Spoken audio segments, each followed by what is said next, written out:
the teaching fraternity.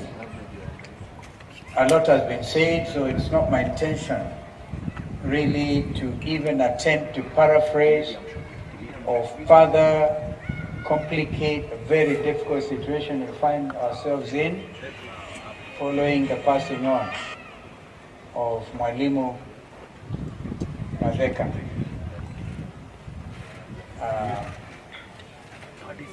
Johnson did well. I saw some of his predecessors here, Banakaruga and others, and I'm actually very appreciative of the sermon that an executive member of KEPSHA gave on the fact that death is actually a gift. And the acting chair, you now recognize the wonderful work that your colleague did, not just in this school, but in the whole country, earning himself the distinction of a high head of state commendation. So, as we bid farewell to Johnson, it behoves us to really take note of where we are and who we are.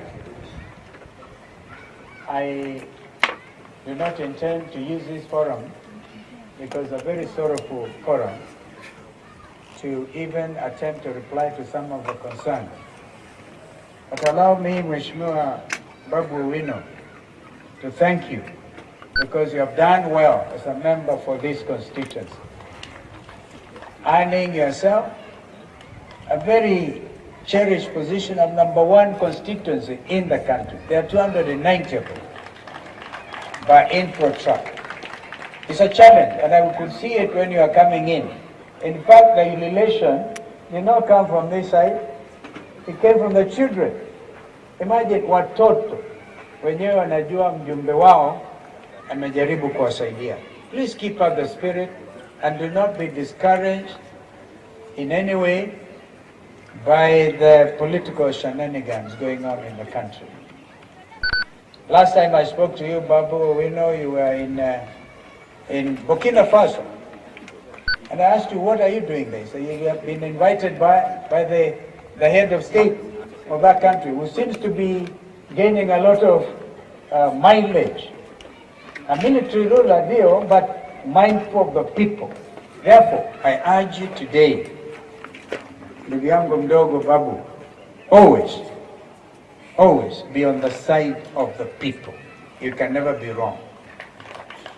As I tell you that, I tell my other colleagues who have come with us here, and I thank you for finding the time and really saying nice things. But truth be told, the journey ahead is not easy. We are talking about ukombozi wa nchi ya Kenya. Ukombozi. And the challenge next round is not going to be a normal election. It will be about ukombozi wa nchi ya Kenya. I think Madam Ruth shared with me that your late husband was even thinking of continuing with a bit of political career, because being chair, national chair of KEPSHA, and you're talking about 46,000 headmasters and principals, that's a very political office. And I know that he would have wanted to continue even leading and using his servant leadership qualities to help his community back in Machakos and the country. Kwa hivyo, tusiwe basi, tujue yeye mwenyewe hayuko hapa, and I think the preacher made it very clear. What you have are the remains, wherever he is, and those remains will be laid to rest on Friday in Mwala constituency. Therefore, condolences to the bigger family, the family of Machakos County. I happen to know that they have done their best to make it easy for you by way of preparing the necessary approaches and whatever they can do. So you're not alone. You're not alone, Madam Ruth, and your children. The community is standing with you. Kwa upande mwingine, na nikamilishe tu kusema hayo, Please do not be dismayed. AI and whatever, in fact, AI is the way to go. And the Kenyan youth have died.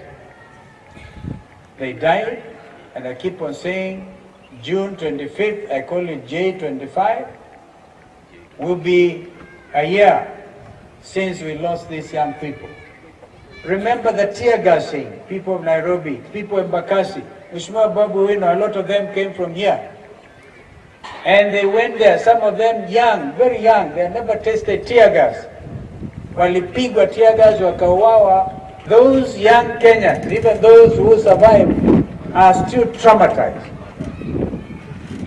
I would have expected this administration to think of cancelling services for young Kenyans, the Gen Zs, because they're still very angry, very, very angry. And that revolution they started is ongoing. In their own minds, in the minds of their parents, you cannot wish that away. And no amount of political posturing. I personally do not like the word politics, but you need to have leaders. I believe in leadership, and particularly servant leadership. But that is a challenge. Mwalimu Collins, our brother, the Secretary General of KNUT, I urge you to stand strong like Ambrose Adongo used to stand strong. And Eric Katumanga, are you still there? And Eric Katumanga, when I was Minister for Education for 3.5 years, I knew what I was talking about, preparing the ground so that President Kibaki could declare free and compulsory primary education. Our education system now runs seriously compromised up to the very top. And we have a lot of work to do in trying to properly put our education back on track again. But I want you, Mheshimiwa Secretary General Collins, to be very bold, and say it as it is. Your teachers are hurting. Now, I gather that 100,000 of your members have applied for promotion this year.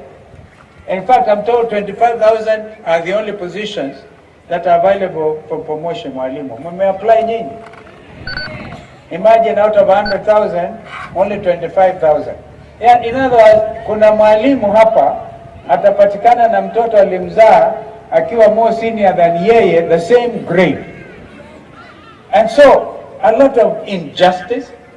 Even the criteria used to promote teachers is opaque. And what the young Kenyans are saying, they want transparency. And yet many others remain jobless. And if you do not belong to Kenya Kwanza, in terms of where your loyalty is in parliament, utaona kwamba recruitment letters are dished out, yeah, to candidates at funerals like now. If I'm not wrong, we saw that.